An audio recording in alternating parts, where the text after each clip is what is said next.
అతిథులుగా విచ్చేసినటువంటి Bharatiya Janata party senior నాయకులు, ఆదిలాబాద్ శాసనసభ్యులు పెద్దలు గోదావరి శ్రీ పాయల్ శంకర్ గారికి మొదట అతిథిగా విచ్చేసినటువంటి భారతీయ జనతా పార్టీ సీనియర్ నాయకులు, మాజీ రాష్ట్ర పార్టీ కార్యదర్శి డాక్టర్ మురళీధర్ గౌడ్ గారికి, అదేవిధంగా ఎగ్జిబిషన్ కార్యక్రమాన్ని పూర్తి చేసుకొని మీడియా సమావేశం నిర్వహించడం జరిగింది. స్వాగత నమస్కారం తెలియజేస్తూ ముందుగా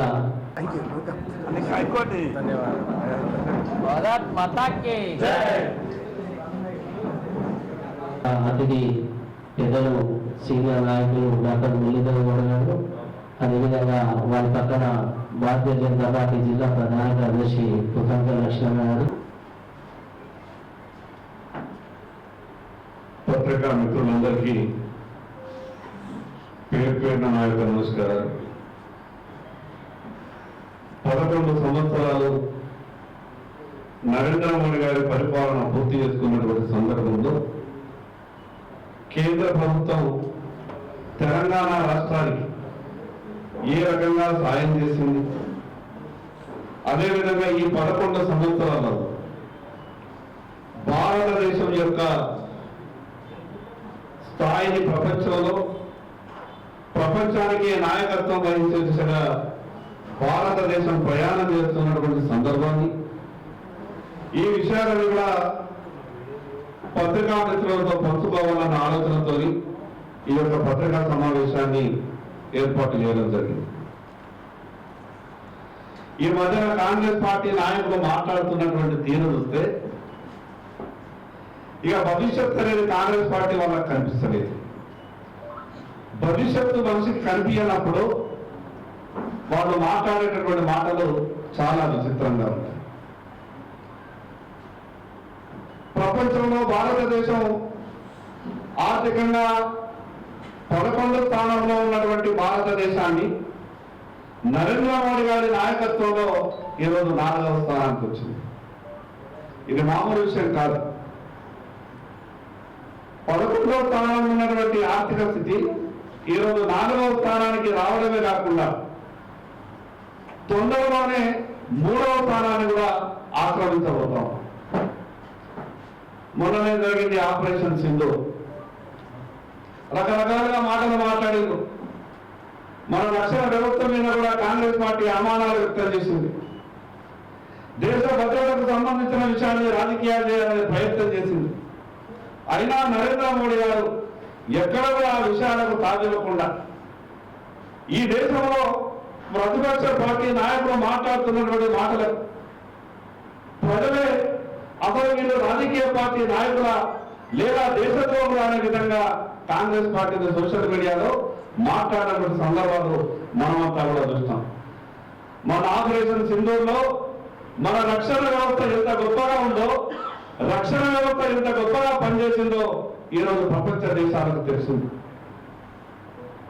ఆ ఉగ్రవాదులు జరిపినటువంటి దాడిని మొట్టమొదటిసారిగా 1000 కిలోమీటర్ల దూరంలో ఉన్నటువంటి స్థావరాన్ని ఈరోజు 100 మందిని కేవలం 22 నిమిషాలలోనే మన రక్షణ వ్యవస్థ మొట్టబెట్టిందంటే ఈ దేశ రక్షణ విషయంలో నరేంద్ర మోడీ గారి నాయకత్వంలో ఎంత గొప్పగా ముందుకు పోతా ఉన్నదో మనమంతా కూడా అర్థం చేసుకోవచ్చు.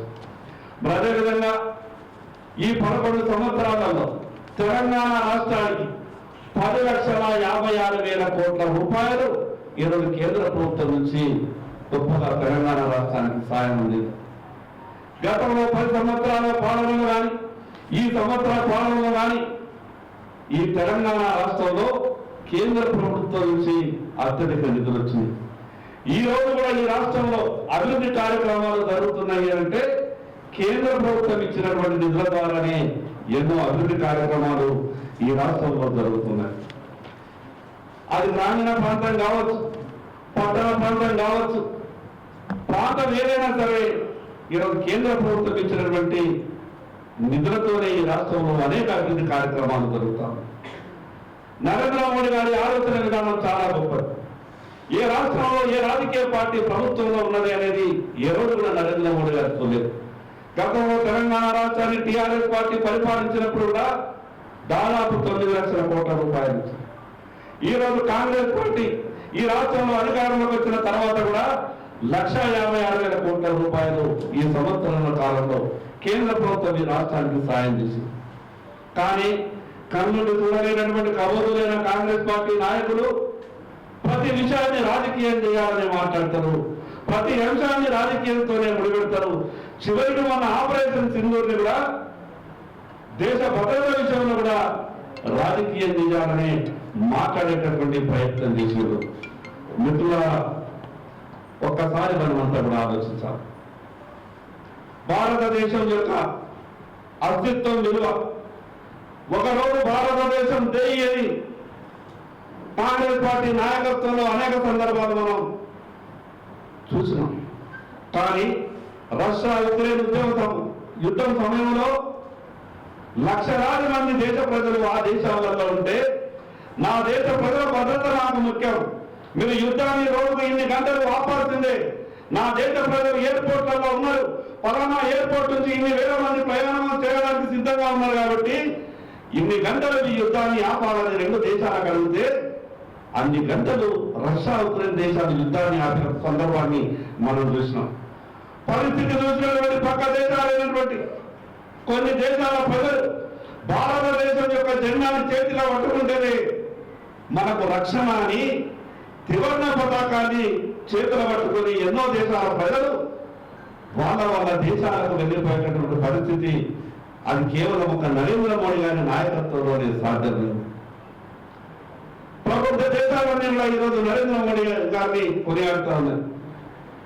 భారతదేశం గొప్ప నాయకత్వంలో నరేంద్ర మోడీ గారు ప్రపంచ నేతలకు ప్రపంచ దేశాలకు ఆదర్శంగా నిలుస్తున్నారని అనేక ప్రపంచ దేశాలలో వేదికల మీద చర్చలు జరుగుతుంటే ఈ దేశంలో మాత్రం కాంగ్రెస్ పార్టీ నాయకులు వాళ్ళు కన్నుండి చూడలేకపోతా ఉన్నారా, లేదా భవిష్యత్తు మాకు లేదు అని భయపడుతున్నారా? వాళ్ళు మాట్లాడేటటువంటి మాటలంటే రాజకీయ పార్టీ ప్రతినిధులుగా మేము మాట్లాడకుండా ఉండే ప్రజలు ఈరోజు సోషల్ మీడియాలో కాంగ్రెస్ పార్టీ గురించి ఏ రకంగా మాట్లాడుతూ ఉన్నారో మనమంతా కూడా చూస్తా ఉన్నాం. Hi everybody, this is Kiriti Damaraju. Like, share and subscribe to Saira TV.